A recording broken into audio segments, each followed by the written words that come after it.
Well, for me personally, I like the brighter interior more, but what about you? Would you rather pick the black one or the other one? I think it's just a matter of taste.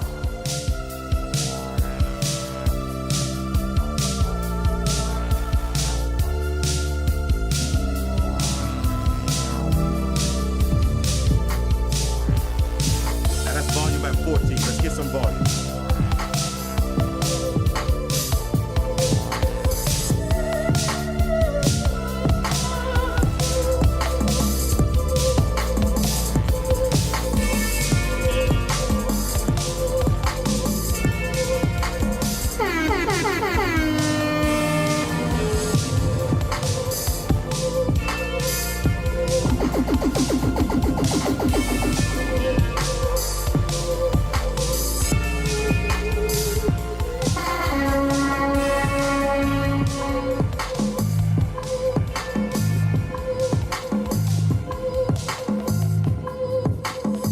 Alright, so setting off here in the 2023 Integra. So the first thing you notice about this, well, you have a really nice low seat. You notice a little bit that it still is a dual clutch. This car runs the 7-speed dual clutch automatic, and you know, whenever you're inching up, every once in a while you can feel that it's kind of grabbing a tiny bit, but it's very smooth with the inching up. It's just, if you're someone who knows cars, you can definitely, the first time you pull away in this, be like, yeah, that's a dual clutch. But it's one of the best dual clutches out there as far as smoothness goes. No complaints whatsoever. Other things though that I really like about the S3 here, you have excellent visibility. So you have nice skinny A-pillars here, and still a nice good view out of the sides and great view out of the back, even though this is a smaller vehicle. The dashboard doesn't feel too long or anything either, so it just feels nice and compact, which is what you want in a vehicle this small. And so it feels great from that standpoint.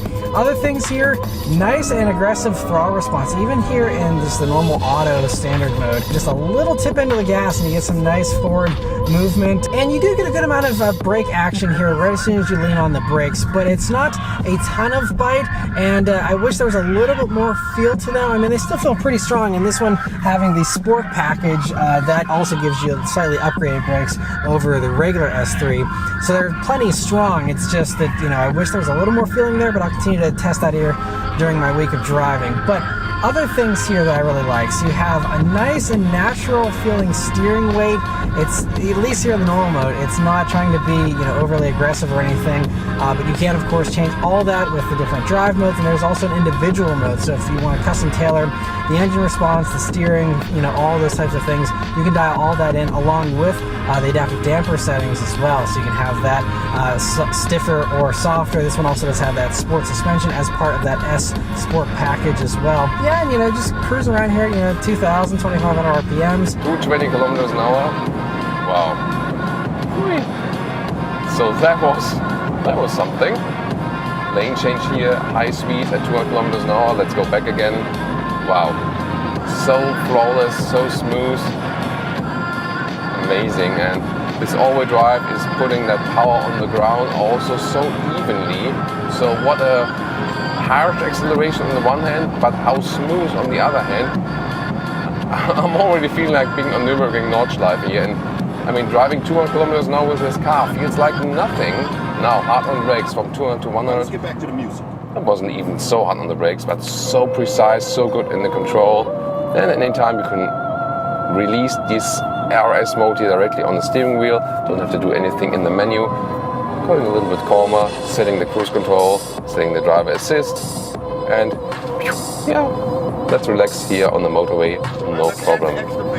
Sound-wise, I mean, there was a nice, decent sound, but you already heard that this car is not exaggerating things. It's not to be out like this poser vehicle. It's still supposed to be an elegant sports car. So you've seen that on the exterior design, and that's also the case then here for everything else. RS2 mode again, because we are in the tunnel. Here you can also see more of that ambient lighting while driving. Here. Also a beautiful job. And this is the point to turn down the window.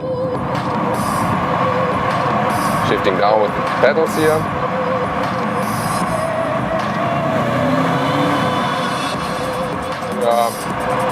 Couldn't hear too much actually, so I think you also on camera might rather heard wind noise than the sound. Of course, you hear a little bit more sound when you're driving a little bit slower.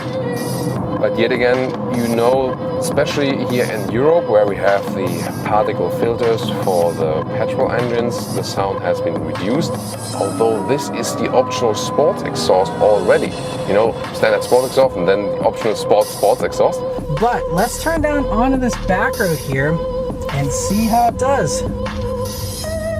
Here we go. All right, took it a second. Wow. Yeah, and then it takes off very nicely. Yeah. And it sounds good too. You know, it doesn't sound like super artificial or anything. It just sounds good and strong. Maybe a little too muscular for a 4-cylinder, but I love it. I'm digging it, so that sounds great to me. Anyway, so the S3 here runs the 2-liter turbocharged 4-cylinder engine. In this application, it now does 306 horsepower and 295 pound-feet of torque. So that is about 18 more horsepower than before, which is great. But it is worth noting that the 2022 Golf R does 9 more horsepower than even this out of basically the same engine. I'm not sure why they didn't give it that same amount of power as the Golf R at least. I'm not sure what the hold up was with that, but I mean it's only 9 horsepower, not a big deal. These things are still plenty fast. The official quoted time is a 4.5 seconds 0 to 60. Car and Driver actually managed to get a 4.3 seconds 0 to 60.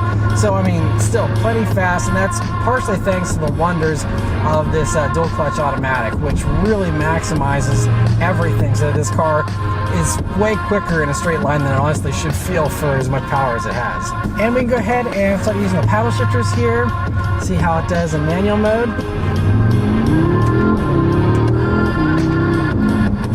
Yeah, pretty responsive. Yeah, downshifts are immediate.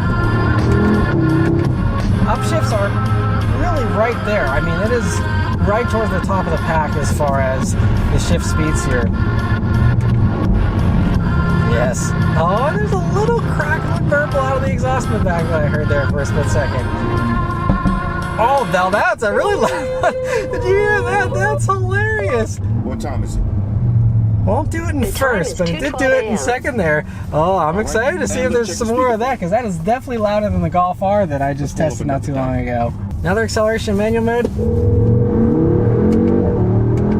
This thing, I like this a lot. Anyway, we're coming up some corners here that I always take. Let's see how the S3 handles. Okay, so it is worth noting this one is on winter tires, unfortunately, even though I'm filming this in March, and it's about 50 degrees outside, so not optimal conditions here for tires here. So they're the Continental Viking Contact, and so yeah, that's going to compromise, how I'm able to test the handling here of this, unfortunately, which is kind of hilarious considering the Golf R that I just had a couple months back to test in the actual winter, that was on summer tires. So anyway, the handling felt really good there. So the one big thing here with this in the Golf R is the Golf R has a torque vectoring rear diff. I love the crackles, that's awesome. This does not have the torque vectoring rear diff. It has the standard Haldex all-wheel drive system instead. So, not as fancy, but it still handles itself really well. I also like the dynamic mode. It doesn't have super heavy steering. It still feels very eager to dive in. I do feel, yeah, the steering is definitely less sharp because of these tires. It is a little squirmier. Still handles itself very well though, partially because it's just a nice small car, also partially because it's a pretty light car still, especially one with all-wheel drive.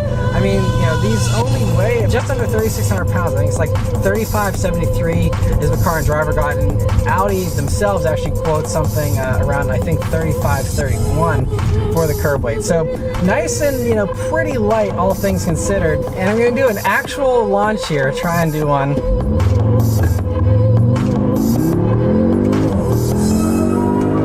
Manual shifts, man. This thing is so quick. And one other interesting thing that I actually discovered here just a second ago was that whenever you're in sport mode and you have the transmission in fully automatic, even in the dynamic setting, it will not do the crackles and pops as consistently as it does in manual mode. Like, I was sitting at like 3 grand and I would hit the gas and then let off, and doing the same exact thing in automatic mode, no crackles and pops, and then in manual mode, it's so loud that at one point I actually cracked up because it's like hilarious, and it gave me the loudest bang, and there was traffic all around me. And it was kind of hilarious. But yeah, Yeah, this thing is quick though, and it's interesting. If I put my foot to the floor, instead of just staying in the one gear though, it will go ahead and give me a downshift. So it doesn't look like it's fully manual control, but you can still play around a good bit. Those crackles and pops. I know it's so juvenile, but it just adds fun, and I'm all about extra fun in cars.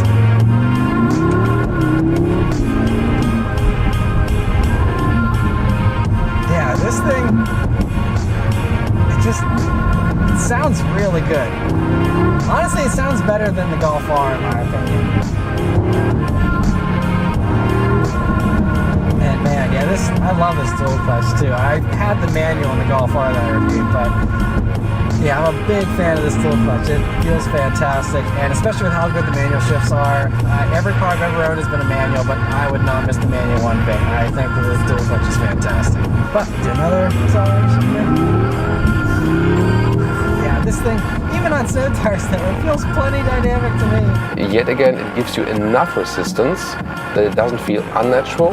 So this is a very progressive setup, but you don't have to steer that much. See here, usually you are steering the angle of the curve, and that's really very well done. So I think what Audi has done here, and also with their normal versions, not only necessarily with their sport versions, they have one of the best steering setups where they really have a very progressive one. You can keep your hands at the steering wheel all the time, don't have to grab around most of the time. It's feeling very direct and sporty, yet it's comfortable, and it still feels natural. They directly hit the spot for that, you know. For example, with Mercedes, you have to steer more. It still feels very natural, but not too progressive. BMW, they also have some good steering feeling in most of the vehicles, not in all of them. Sadly, the 3 Series has one of the weirdest steering feelings, whereas this one should have the best one. Yeah, I don't know. And then we also have some other brands which more like Jaguar or Alfa. They have very sporty steerings, very direct and precise, but doesn't give you the most natural feeling.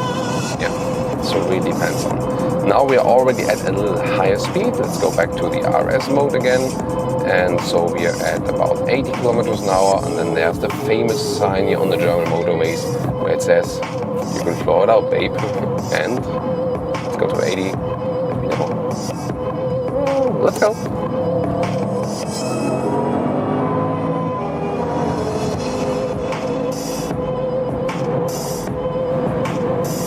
And that's 200, and now we are in this corner here at 200 kilometers an hour, and look at that, how stable the car is on the road. It's really like being on one of the straights on Nürburgring Nordschleife.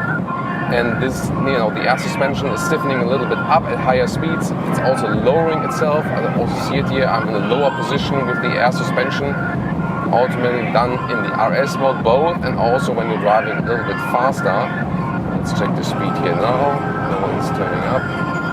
Wow. I mean, this feels like also noise insulation. How silent it is here still. This feels here like driving a normal vehicle at about 100 kilometers an hour, just that we're going double the speed. 125 miles an hour. Now on the brakes here again, great braking performance, reducing the speed, and once again going on normal motorway cruise again. So this car can really do both, and I really like this with the Audi RS vehicles, whereas AMG, the true AMG models and also the true M models are really very, very stiff, and you lose more comfort. Audi still tries to give you a little bit more balance between sportiness and comfort. So, I mean, the AMG vehicles are amazing, the BMW M vehicles as well, yes. But to me, like the sportiest vehicles, I would meanwhile actually prefer the Audis because you have a little bit more comfort, although you have the top sportiest version. That's of course a matter of philosophy. Some others say like, you know, that's not the real sporty deal, only the BMW M or only the AMG 63 models are the real deal because they are so, you know, stiff and sporty without compromise. I think it's just a matter of preference. The only thing we can do here is present these differences to you, actually. So, by the way, if you wonder, the difference in here, flooring it out, normal, here long-term memory. It just wants to tear your head off and just fly around corners. It really does love it. I am going to leave it in the sport automatic setting here though and see how it actually reacts around these corners and see if it does some preemptive downshifts on me and stuff. Yeah, the tires, I can definitely feel them leaving me wanting a little bit here as far as grip goes. But that is just the tires, because otherwise